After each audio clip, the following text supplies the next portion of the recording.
Multiplication magic, doubling and halving.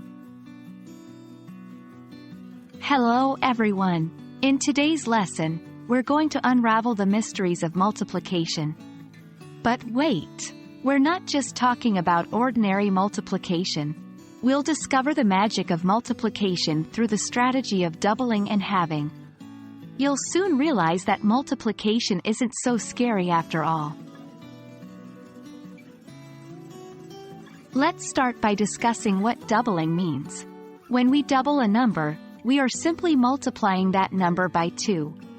It's like adding the same number to itself. For example, if we double 4, we get 4 * 2, which is 8. Remember, in the English language, when we say, double the number, it always means multiplying it by 2. On the flip side, when we talk about halving, we mean dividing a number by 2. For example, when we have 8, we get 8 divided by 2, which is 4.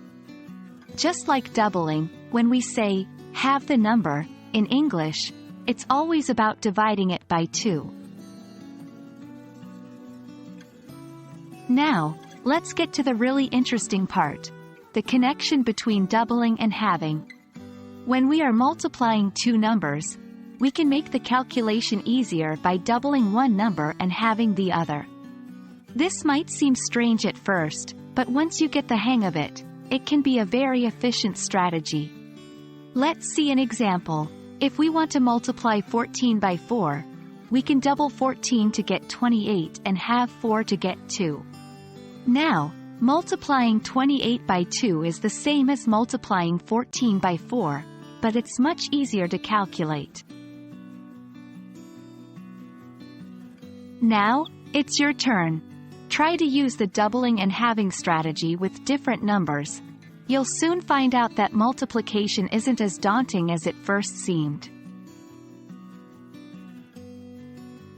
That's it for today's lesson on the magic of multiplication through doubling and halving.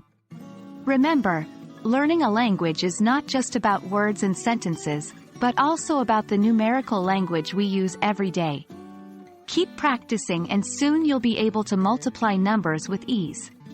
See you in the next lesson.